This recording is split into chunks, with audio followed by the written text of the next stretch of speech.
The Hogsty is brought to you by TicketClub.com, your one-stop shop for live events nationwide. Whether you're looking for game, theater, or live performance tickets, don't sweat it. TicketClub.com has you covered. So make sure you're going there for all your live entertainment needs, and make sure you're clicking over to them from the banner at the top of thehogsty.com.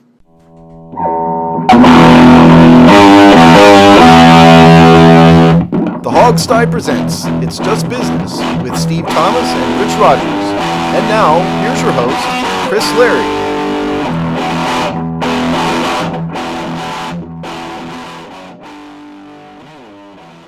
Hello and welcome to another episode of It's Just Business on the Hogsty Network, the show where we look at the dollars and cents of the sports industrial entertainment complex. I'm joined by my comrades in arms, Rich and Steve. How you doing this morning, fellas? Doing great, guys. Sunday morning. It is the week of the draft. This is so exciting. You know, the draft week is one of my very favorite things in the entire football calendar. So it's like, Christmas morning for draft guys. So excited about that. But yeah, it's a little bit early, but that's okay. I don't know how these guys who do the early 6 a.m. radio shows do it, man. Yeah. Well, draft week is half asleep. Yeah, draft week is always a great time. A week filled with hope that all of your draft picks will end up being starters and all pros. So it's actually an interesting. This isn't really on the agenda, but it's an interesting sports business topic, really, because if you look at the history of what the NFL has done with the draft, what they're actually doing is making a fortune off it. Yeah. And it went from really before probably all of our times. Realistically, the draft was done at the NFL offices. They had a grease board, or a chalkboard, and now it's gone to this huge spectacle. It's being broadcast on 4 networks this week. Yeah. ESPN, ESPN2, Fox, and NFL Network. They're renting out Dallas, the Texas Stadium, whatever it's called up there, Jerry World. Yeah. The NFL is very clearly making a fortune off this thing, and they want it to continue. Yeah. I almost think it's becoming, for me, too much of a spectacle. Absolutely, I agree. Yeah, we talked about this a couple weeks ago. We sort of that's right. Similar things. Yeah, it's too much of a spectacle. Remember, my favorite heyday of the draft was when our very own Joey T was a regular commentator on ESPN. Remember, he was part of ESPN's draft coverage for probably about a decade. Yeah, he was. I guess they realized that Joey T can't pronounce anybody's name right. Yeah, right. That's correct. And I think they probably got rid of him because Mel Kiper didn't want any hair competition because they both had pretty good heads of hair. So one had to go. It just had to be Joe. Yeah. Joe's a local talent. Mel's a national talent. He's got to go. I don't like Mel Kiper. I mean, I don't know who decided that guy. He's an expert. It seems like all his predictions are always wrong. Yeah. He bet his career on 8 years ago on who was the quarterback out of Notre Dame. Oh, yeah. Kid, Clausen, Jimmy Clausen. Yeah. If people don't remember this, Mel Kiper said he would retire in 8 years if Jimmy Clausen wasn't a success. Yeah. This is year 8, so I'm waiting for Mel to quit, and I'm going to guess that he's going to totally ignore his promise because he's making a ton of money too. Yeah. Yep. Anyway, Mel Kiper is good at two things: being at the right place at the right time and self-promotion. Yeah.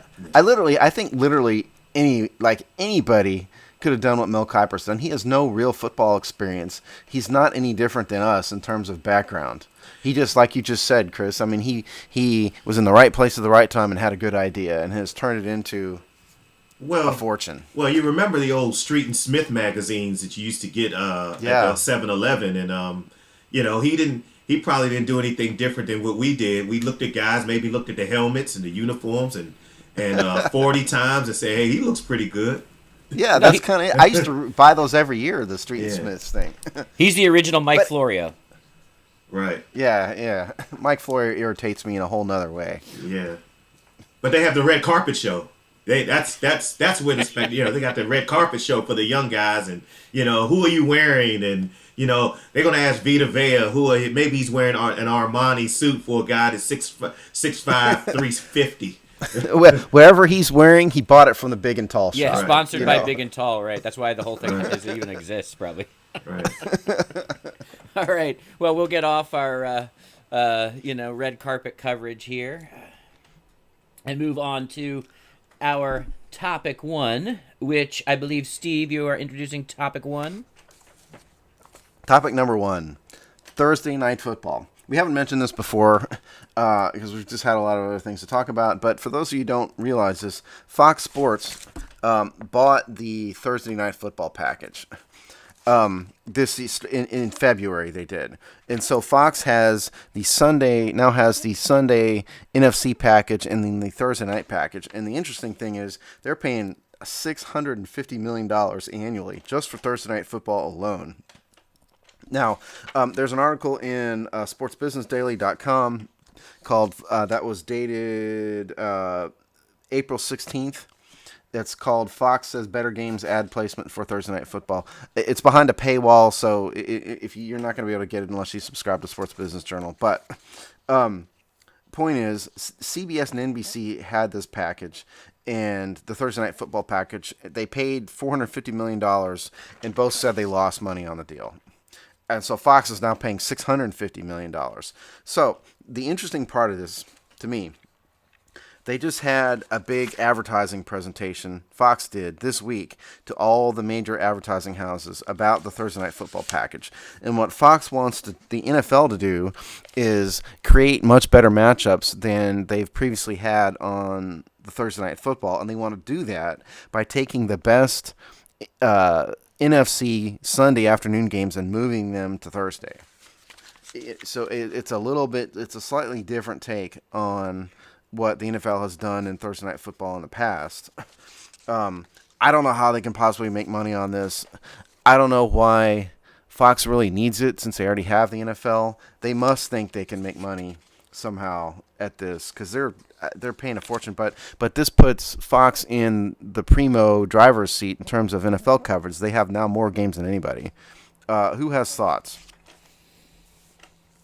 Well, for one thing, one interesting connection here that maybe why, even as a loss leader, this makes sense for Fox is their primetime. There was obviously back in the old school days, there were 3 networks and primetime television, then cable, etc. But the Fox shot up into being part of that conversation as part of those big, became the big 4 networks. And they had, Simpsons, and they had, legitimate hit shows for decades. The Fox primetime lineup has actually limped along. They've actually kind of receded back, probably, because of cable. And the smarter shows that Fox produces are actually on their cable affiliates. But I could see this as part of a larger strategy to jumpstart their primetime lineup because nothing sells primetime scripted television and reality television on the network like the NFL packages. It's what driven the NFL TV contracts for literally decades. So this is a little bit of just an educated guess, but I wouldn't be surprised if they see it as a bigger package to highlight their primetime lineup overall. You may be right, because one of the points made in this article is that a highlight of Fox's presentation was that NFL games are still the most popular programming on television. Which is true. We've talked a lot on the show about how the ratings for the NFL has dropped in the past couple of years, but which is absolutely true for the reason, variety of reasons. But they're still far more popular than anything else. And so I think you're obviously right that I don't want to watch a lot of Fox prime time, But if you get past the reality TV shows, I'm not sure how many hit scripted dramas or sitcoms Fox even has. And so, maybe this is a way to jumpstart their entire lineup and have this be the centerpiece of the Fox television presentation. Yeah, it was interesting. My earliest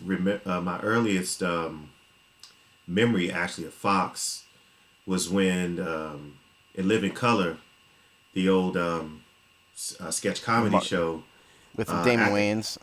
Yeah, with Damon Wayans. Actually, during the 1991 Redskins Super Bowl, they actually had an episode of In Living Color break in during the halftime of that game, and they had a special episode. So that was, 1991? So that was, I don't know, eons 26 ago. years. 27 years ago. Yeah, but, I mean...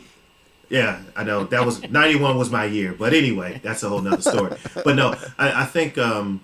with all the talk about Thursday night football, and I think the NFL is going to have to figure out Yeah, from the NFL is going to continue to find ways to make money, but how do they bridge the gap between making money and doing what the players want to do? No player wants to play on Thursday night football.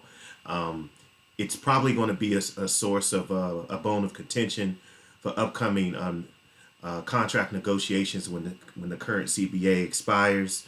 Um, I mean, personally, I like Thursday night football just because it's football and it's on Thursday. But I don't like when my team plays and has to turn around. They play on Thursday and then have to turn around and play maybe on that next. Didn't the Redskins have like a Thursday, like a back-to-back Thursday? They played on one Yes, Thursday, then played 2 on years Thanksgiving. ago. It was in 2016. Yeah, that was ridiculous. So the NFL has to figure out a way. Yes, they're going to continue to try to look for ways for the owners to make money, but balance that with what players want to do and with player safety. I don't think the NFL cares about what the players want to do. Right. And I don't think they care about player safety either, except to the extent they're getting sued in a multi-billion-dollar lawsuit that a judge rejected the settlement on. I don't think it's a factor, and I don't think they care. Sad as I don't agree with that, but I think it is what it is. And the reason why I say that is another part of this Sports Business Journal article talks about how the NFL has actually relaxed some of the Thursday night football scheduling rules that will allow more travel, that will allow teams to travel farther to hit a Thursday night game. So I think that's not a hat tip to the players. That's a hat tip to Fox, So I think, the NFL may talk a good game about this player safety stuff, but I think it's just not. If you gave them truth serum, as I want to say, it's just not a factor, The most interesting part of what you shared from that article, and what I imagine is a major issue, not only for the Thursday night primetime games, but Sunday and Monday as well, is Fox basically saying and then softly demanding that they get better content. And by content, I mean games. So, I think that's, especially on Thursday night, that's been one of the, you get Cincinnati, Cleveland, and you get a lot of these maybe only interesting regional games, and they just aren't top tier games. And I think that's even a problem on Monday and Sunday. And I think ultimately, if they're, in this, what is it, the 4-day schedule or whatever, the Thursday to Monday run, the NFL and the networks are going to have to figure out a better way to be able to flex these games and to have more creative ways to make sure that in the 3 primetime games, you're actually getting quality matchups, quality games. And that means it's very hard to predict that in April, just like these people that predict schedules, win-loss records the day the schedules come out, makes me want to bash my forehead into a brick wall.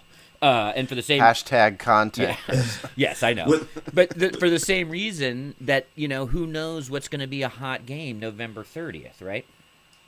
Well, this year it's interesting. You bring it just real quick, Steve. It's they were just talking this week about when they released the schedule that this is the first time the NFL has 4 TBD games. So they have withheld releasing. I think the Redskins and Titans are actually a part of one of those 4 TBD games, so that they can, towards the end of the season, so they can determine what's the hottest matchup to be able to put on. Well, that has to do with the Saturday games. Yeah. It's because they're doing Saturday games after the college football schedule ends, and the Redskins Titans got caught up in one of those.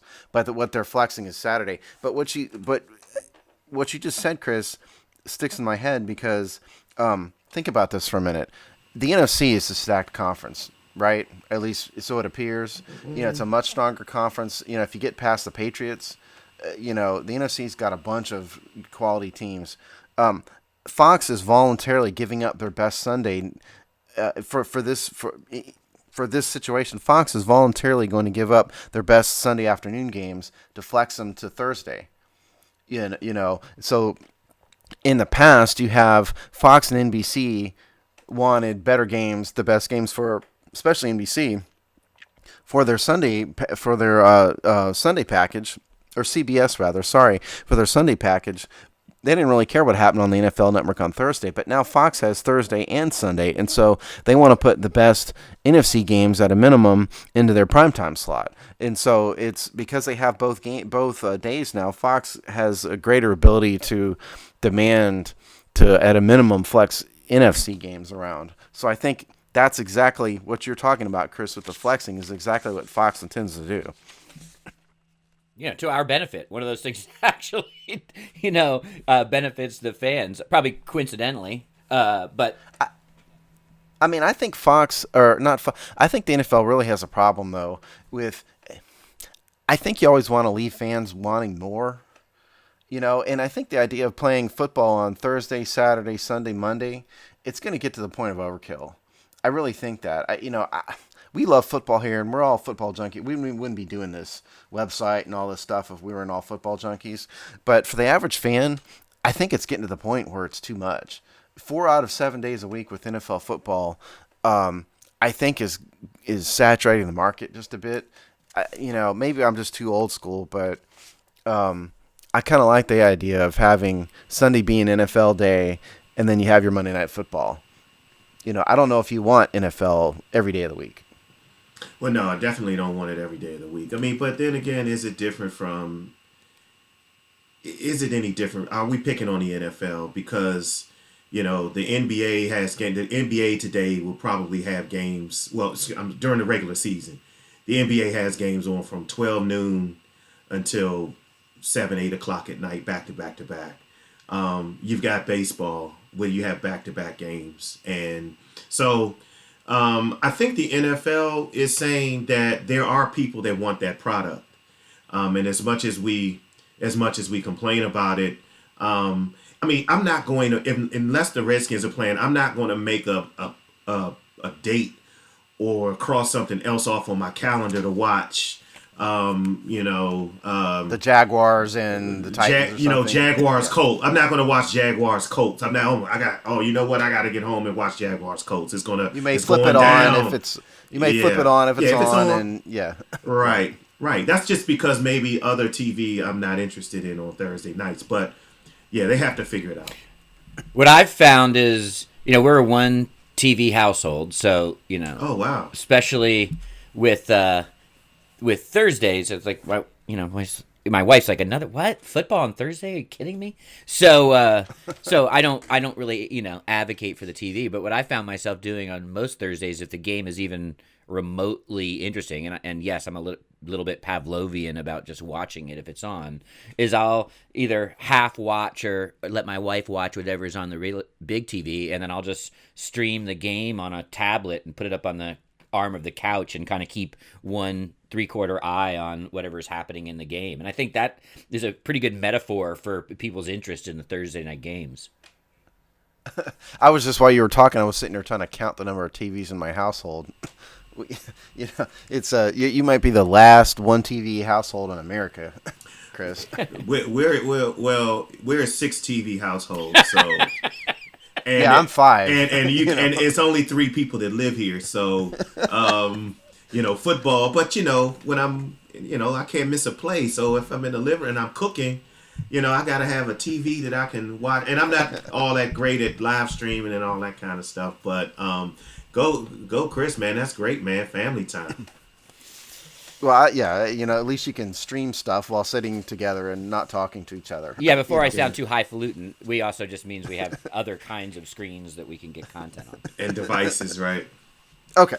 But anyway, the bottom line here is what I wanted to get across is that Fox is now paying $200 million more a year than CBS and NBC previously were for this very same package. And the idea here is they want to put their best NFC games on Thursday now. So we will see how it works. I agree with Rich in that the players are certainly going to keep complaining about this, with justifiably so. We'll see what happens when the CBA is negotiated in 2020, but the NFL is not going to have the contractual right to change the Thursday thing too much.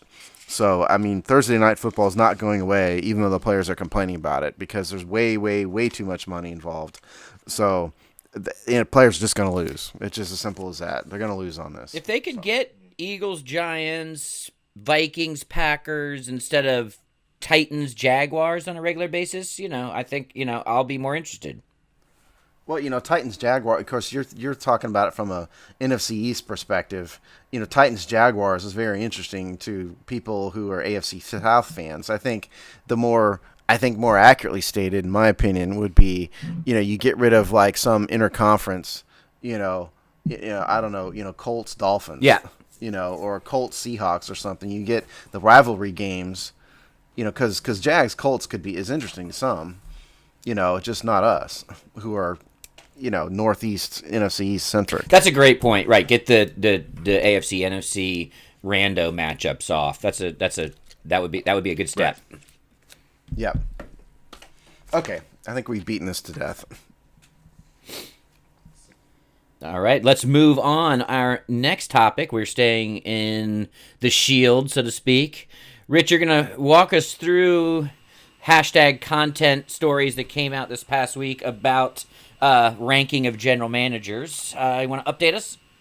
Sure. So get ready for some real great Bruce Allen publicity today with this next story. So the USA Today did a poll of surveyed NFL agents, and it was the outcome was very interesting.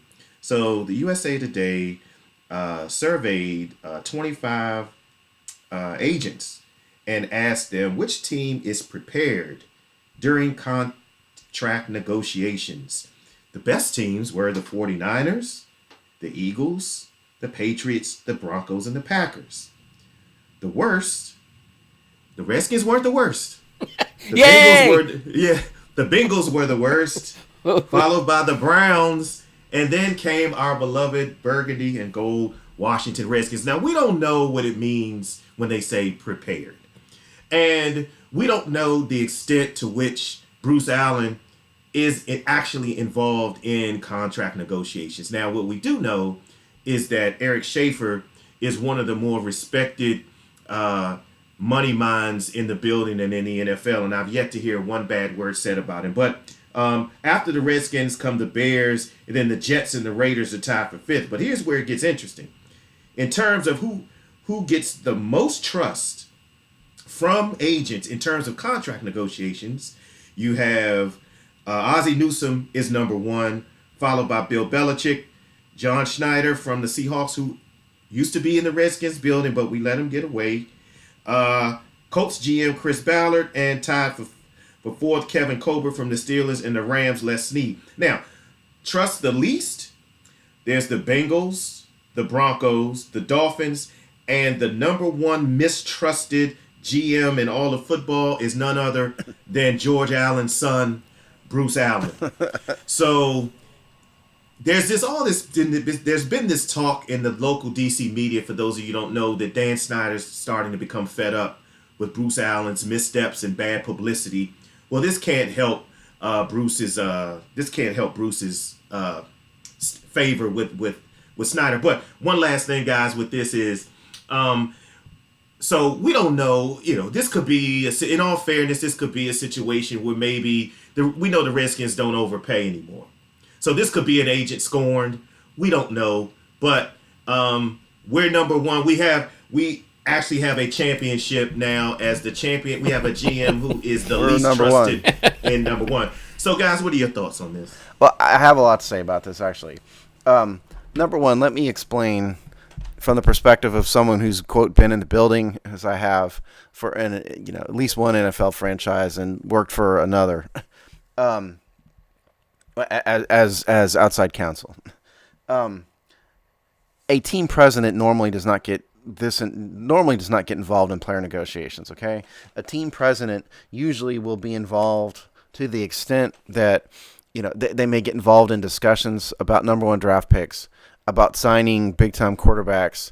They'll need to approve contracts, which are bigger contracts. But none of the team presidents, unless you're talking about a guy like Bill Belichick who's running everything, is really that involved on the football side, because they take a sort of a macro 30,000 foot view of both the football side, and then they're usually more concerned about the business side, the income, the sponsorships, all that stuff.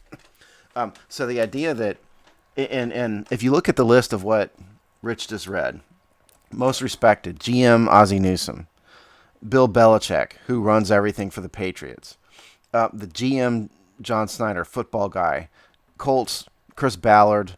I don't understand that one personally, but Steelers Kevin Colbert, true GM, Rams Les Snead, true GM. What is Bruce Allen? Bruce Allen isn't actually a GM, even though he's sort of making himself one. Bruce Allen is a team president. We don't have a GM, and so he's the least trusted. Part of the reason he's the least trusted is he's not really a football guy, and Bruce is supposed to be doing team president stuff, not being a GM stuff. And look at the Mike Tannenbaum, Vice VP of football operations. He is a football guy. He's the football ops guy. There's another guy who's running the Dolphins. Mike Tannenbaum's just running the football ops, and he's done a terrible job. John Elway is the football guy. He's the true GM. Bruce is actually the only one on this list who is not a GM, but he's just doing GM stuff. I think that's what's the most interesting about this in terms of the Redskins. In terms of the broader, sort of sports business stuff, it's not an accident that most of the teams on the list that Rich wrote are better teams. And then when you're talking about the least trusted, Bengals, Browns, Bears, Jets, Raiders, those are franchises that have been mired in awful for a long time. I think it's not a coincidence that they're not prepared. They're not prepared for contract negotiations, and they have people heading up the football ops that aren't trusted. I think there's a nexus between the two. Well, I think when you botch a situation as badly as Allen and team, but Allen takes the blame and probably is, shares a good amount of the responsibility, legitimately so, of the Kirk Cousins situation. It doesn't matter what it's like now. We're all going to root for Alex. What's his name? I can't believe his name. What's his name? Alex Smith. Yeah. Alex Smith, Kirk Cousins. Right. Yeah. So all that, maybe it ends well that ends well.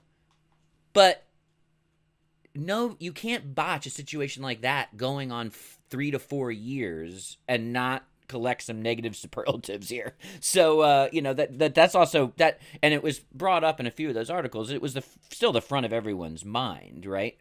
So I think that was a piece of it. And because at least the public narrative, and that's sort of all that matters to a degree in these kind of things, was that Allen was shady and two-faced through that. Then when least trusted and those kind of things come up, his name's going to bubble at the top. The thing that I think we have to remember about this, and I'm not a Bruce Allen fan necessarily, but this is ridiculous. This is just filler. This is one half step above a listicle in terms of the kind of content that these, that people clickbait type stuff that people pump out. So I mean, you also have to take this with a grain of salt. It's silly. And if I was an editor at USA Today, I'd be like, why are we running this close to the draft? We don't need to make up content. Save this piece for June. So I also just take a huge grain of salt about what these kinds of articles, reporting, and just content factory this is. Well, I don't know if I totally agree with you. I mean, I get your point. It's kind of a silly survey. And this is not run by, like Quinnipiac, and it's not, some sort of scientific polling. But on the other hand, all those guys all, botched the presidential election, all these so-called professional polling. So I don't know if they know what they're talking about either. But to me, I mean, it's only 25 agents, but this is sports agents, we're talking about. So I tend to put a bit of credibility into this because we're not surveying fans. They're not surveying players. They're actually surveying professional agents who are all attorneys and who all do this for a living. 25 is kind of on the low side of what would be statistically relevant from a scientific statistical standpoint, but it's barely over the line. I mean, 20 is about the minimum that anybody who knows statistics would say has the ability to be statistically relevant. So, I mean, you're at 25. So I tend to put some I guess I put more credibility into it than you do, Chris, which, we all have our different opinions. But I put some measure of credibility into this. I do think some of the Bruce Allen stuff hate has to come from the Cousins bit for sure, because that was a very public, disaster of epic proportions. It was sort of the, I don't know, the God flooding, it's kind of God flooding the earth and telling Noah to get on the ark. Kind of disaster. Yeah, it was a slow-moving car wreck, right? It wasn't like... Yeah, but we'll get away from the religious symbolism. That's a better slow-moving car wreck. I think at some point, whether it's true or credible or not, I think that the Redskins have a severe PR problem, and whether this is, and I agree with to some extent, Chris, that this is clickbait. We don't know who said this. We don't know what the basis of this was. So, but this doesn't look good for the Redskins. And it's they have just been mired in bad publicity that goes along with losing for as long as we can remember. Now, what's interesting is I've noticed a pivot lately where Doug Williams has been a lot more vocal lately, and he's actually seems to be a credible guy to listen to. Now, we'll see how well he actually knows personnel and how well he works with his staff. But just from a PR standpoint, when you see this, it just does not bode well for the Redskins. The other part of this, which we didn't read, which is also interesting to me, is a little bit more businessy. They also surveyed these agents on the collective bargaining agreement. Yeah. And I think the best and worst things were very interesting to me, particularly the worst thing. The number one worst thing is voted by these agents, the rookie wage scale. Right.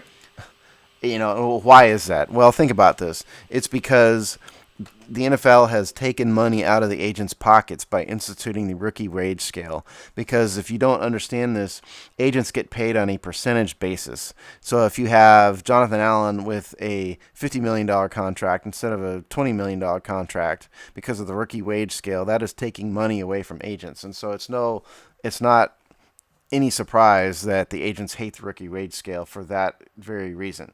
The number one reason, rules instituted for player safety. Not a surprise because, again, it helps their clients. Helps their clients play longer, which ends up making the agents more money. So it always comes, look, money makes the world go round. And this whole survey is in part about what makes players money or our agents money, and that's really what it comes down to. So, yeah, just my 2 cents. Chris? Can't disagree with that. The rookie wage scale is really interesting, right? But basically just it institutes its own NFL version of communism on these agents. Which means they have very very little wiggle room, and it's sort of like it's just all slotted and standardized. The money. The NFL's already kind of has a socialist setup anyway. They're sharing revenue, already. So it is sort of so. Karl Marx would be proud. Yeah, I think the rookie wage scale is something that they actually got right. I do too. Can you imagine if Josh Doxson was making $25 million guaranteed? Come on, that's preposterous. And I think Trent Williams was the last of our players. I think that was on one of those. He came in the year before they transitioned to the rookie salary cap. I tend to agree with you. The only slight reason it might be worthy some examination is it has meant, and this is where you look at a team like the Packers who, scored high on this test or whatever, this poll, is that it does put a little bit too much pressure on the, build a good team while through rookie contracts approach, which I do think has actually had some harmful effect on both veteran players and I think the quality of play, because the smart move is to get good with majority of your team on its rookie contracts, and there's something there I think is a little bit off balance, although I don't disagree that the idea of the rookie wage scale was probably a net positive. It's a net positive for everybody but the rookies. Yeah. Good yeah, point. it's interesting. I don't want to misquote him, so I won't. But I did read. Eric Schaefer did an interview recently where he outlined a certain when they build a team, that certain percentage. There's an exact percentage that they like to stick to of players on rookie deals. And they said it's it was about 50%. Yeah. Yeah, So roughly. So when fans complain about guys like when some of our players like Trent Murphy and Spencer Long and those guys leave, you can't sign everybody to second contracts. So, well, here's the thing. You brought up Josh Doxson. Since we have the entire salary cap projection on the hogsty.com, you guys can look at all this. But Doxson has a 4-year, little over $10 million contract. It fully guaranteed. All 4 years are fully guaranteed. If there was not a rookie wage scale, that would be a lot higher. Right. Think 25 million. Right. And, Doxson just, I know we're not a Redskins show, but Doxson in particular, hasn't, he was injured his rookie year. He didn't really do gangbusters last year. It's okay if you have the guy on a $10 million deal who can develop. But if you come in at $25 million, that dude better produce. Right. And so I think it gives Doxson a little bit more, as an example, a little bit more leeway to develop because the money isn't so onerous. So there you go. Interesting stuff. Poor George Allen, or Bruce Allen. Sorry, I'm all macaca. George may be upset too, though. George may be turning in the grave about what his son has been doing. I do think, I know we're not a Redskins show, but I actually want to circle back to something you said, Rich. I would count these negative stories as part of the drip, and I actually think there's some validity in that Snyder annoyance with Allen. So, I think if you start to, when the end comes and you start to aggregate some of the moments towards the end, I think that kind of publicity and that kind of being called out, I don't know. His days may be numbered. Mm-hmm. I agree. And I actually predict that he will walk away before he's fired. I don't think Bruce Allen is smarter. I don't think Bruce Allen is that. I think he's got his ego won't allow him to be fired. I think he'll step down before Snyder, levers a hammer. But just the PR piece and then the other piece, and then I know we're kind of running long on this is my biggest issue is that the owner never talks. I haven't heard Dan Snyder say anything in 3 seasons. I think since the beginning, maybe when they first hired Scott McCloughan, but we don't know what the owner thinks about his team president. We don't know what the owner thinks about his. You know why that is? Why is that? You know why that is? Well, because every time he speaks, he does poorly. Right. He's not but he had Bruce. Look, I don't think Bruce Allen is going anywhere. Personally, I don't think the owners are actually mad at him. I think that's just nonsense. And I think Bruce Allen is here for the long term because Bruce Allen is, if you're trying to build a stadium in Virginia, there's not a better guy to do it than Bruce Allen. Well, I'm not saying that he would be completely out of the picture, but just from the whole football side of it, you have to, look, winning cures all, right? So when if the Redskins are doing well and they want a playoff run or whatever, we're not talking about Bruce Allen. We're only talking about Bruce Allen when you have contract negotiations that go wrong, major screw-ups. We're only talking about Bruce Allen. I mean, they blame Bruce Allen for everything, right? It's the field. The field is brown because of Bruce Allen. Yeah. He's an easy escape, but you got to understand that. I mean, part of any team president's role, including especially maybe Bruce Allen, is to be the shield and take the metaphorical bullets. Bad analogy. Take the hits for the owner. Especially a guy like Snyder, who's had so much negative press over the years. I think he loves having Bruce Allen there because Bruce takes all the hits. But let's move on. We've done enough Redskins stuff.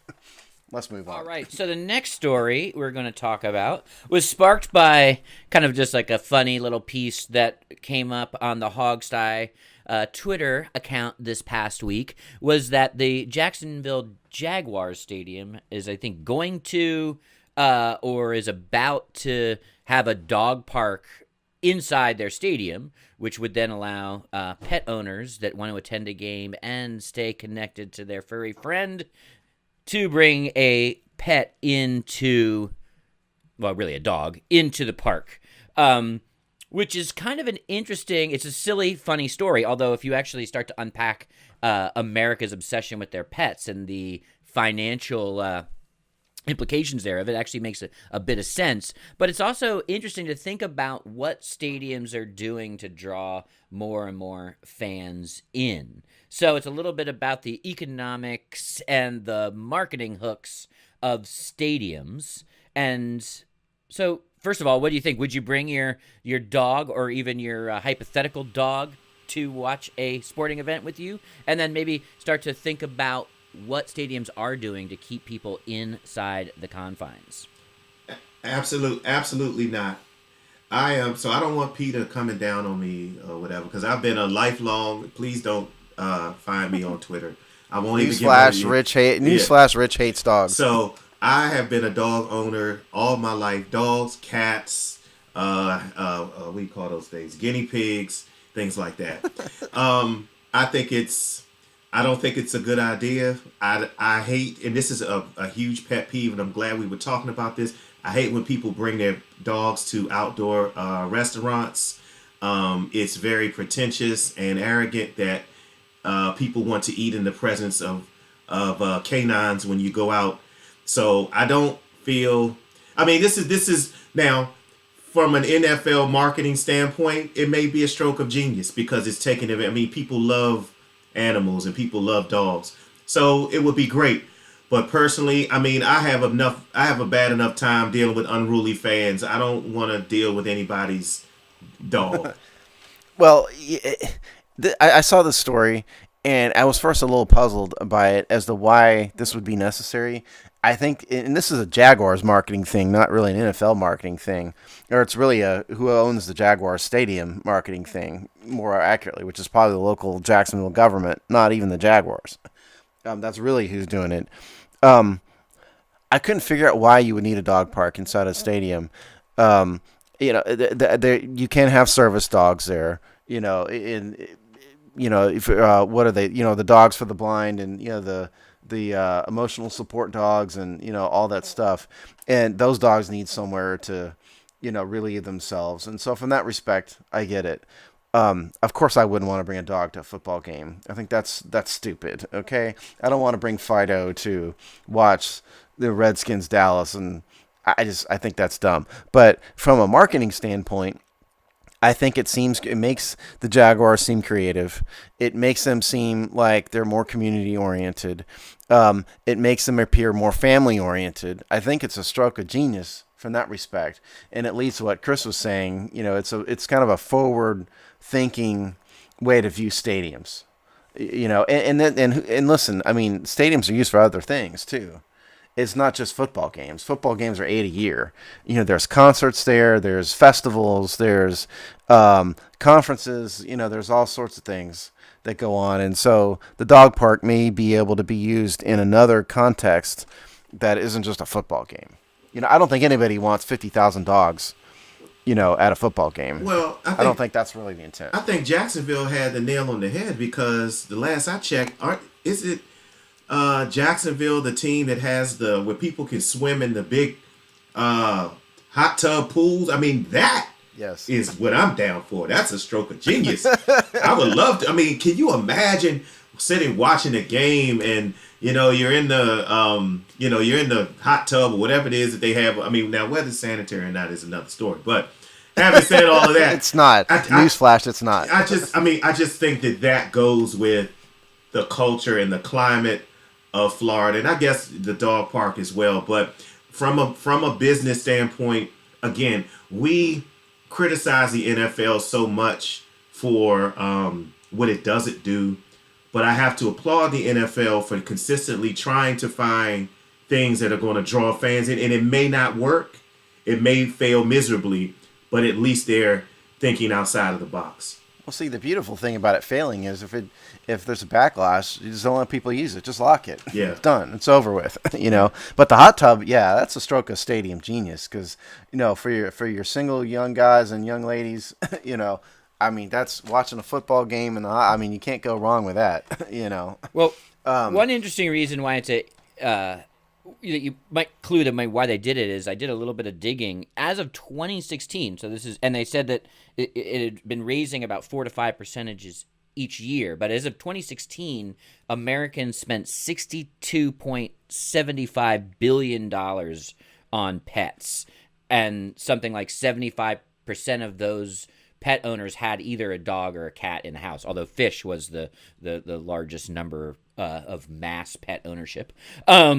So this is obviously a huge industry in this country, and considering that they make Birkin bags just to carry your small dogs around, and the other kind of now I see that like organic holistic pet food is the rage. So it in a broader kind of American marketing and business landscape, it actually makes perfect sense.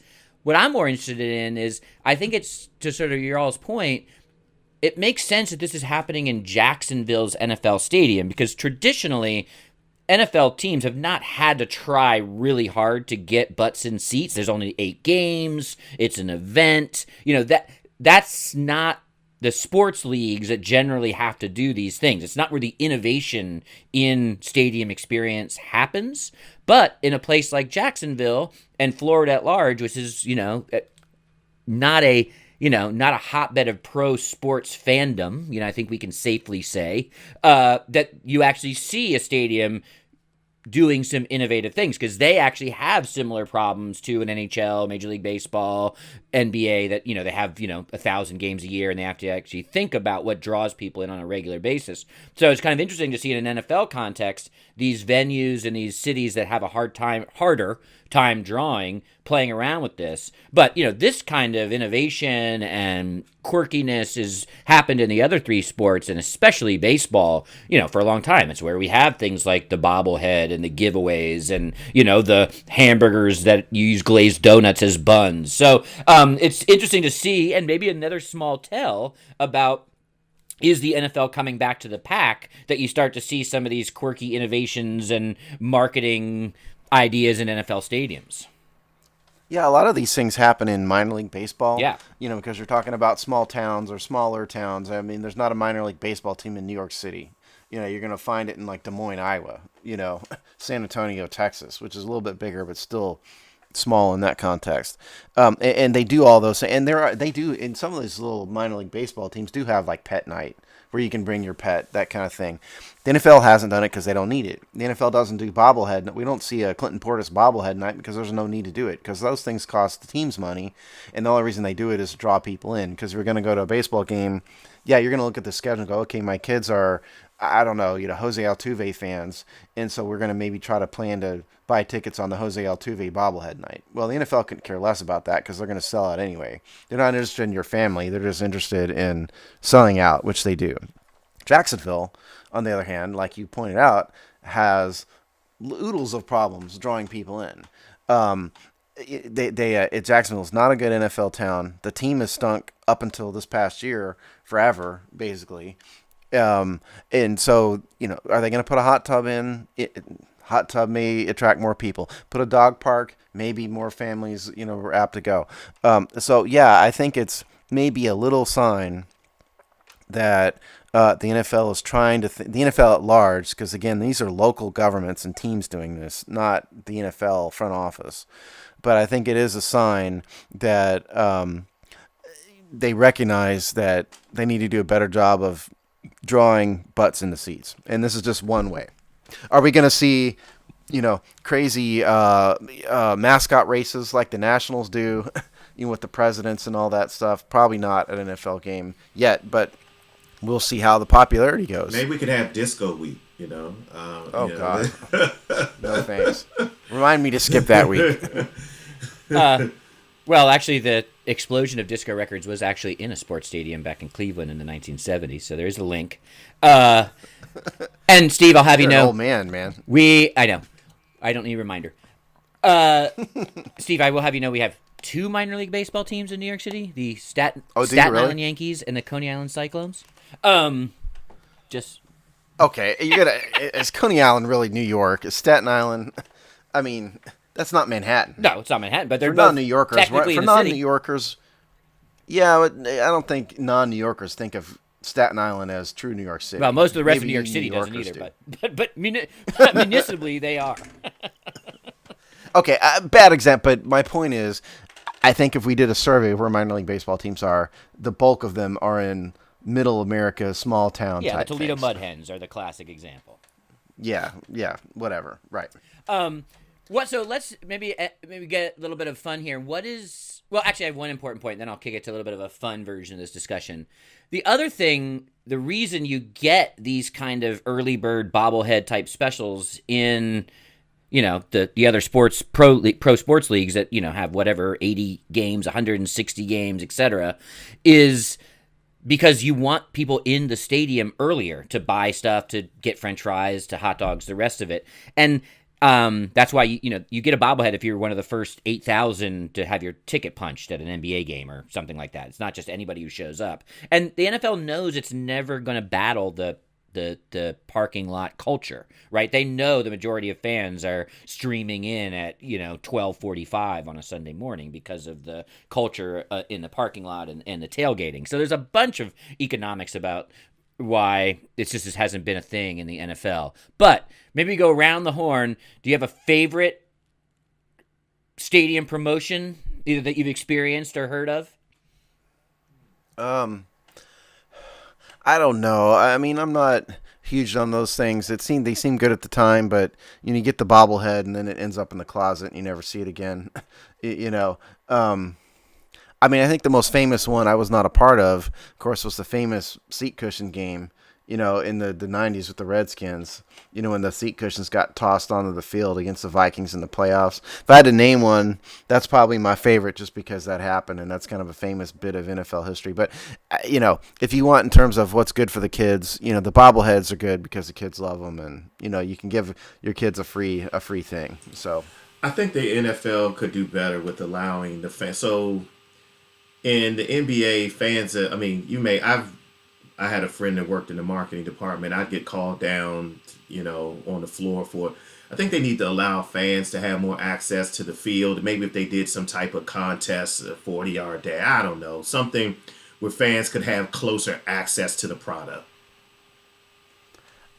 I don't think the NFL really wants fans on the field. I think we'll see more of that if attendance dwindles. I have two. I love what you see in minor league baseball and Major League Baseball is I love the costumed mascot races. Like the Nationals have the dead president races, and you got like ketchup versus mustard versus mayonnaise where they round the bases and have goofy fights. I love that. And then I think the funnest thing, maybe not necessarily healthy, is the weird food trend. That's where we get a lot of the, like I mentioned a minute ago, but the hamburger with glazed donuts as buns. Like a lot. That sounds really good. Exactly. So there's a lot of really weird, bad for you food innovation that goes on, and especially the minor league baseball stadiums, as they, it's like totally wacky food. Yeah, that's night. where you get like the fried butter sticks and that kind of Exactly thing. right. It's the state fair inside the baseball park. So I think that stuff is always super fun. Just have the ambulance ready. Yeah, and I think anything so that helps the no fun league be a little bit looser is probably a net positive. Although they don't really need to do it, as we've said. They don't need to do it, but it's getting to the point where they're starting to think about it. Hence the dog park in the pool. Yeah, and a team like Jacksonville and a market like Jacksonville, there are some canaries in the coal mine. Yeah, exactly. So we'll see. I mean, we'll see if other stadiums trend that way. I don't think we're ever going to have to see that in Pittsburgh and in New York and cities like that. All right. Well, that brings us to the end of another episode of It's Just Business. Please tweet at the Hogsty if you have any, share your favorite stadium promotion that you've experienced or seen out in the world. Be fun to see if we can collect some other very weird ones, and maybe we'll share them on a future episode. So if you've got them, tweet them at us. You can either tweet at the Hogsty, or you can tweet them at me, ChrisLarry33. Disco, I'm sure you'll accept a few too. You want to tell them where to get you? Twitter, Rich. Twitter, DiscoQ5, DiscoQue. On Twitter, hit me up. Follow me. Draft week. I'll have a ton of analysis that I'll probably spew that I heard from somebody else.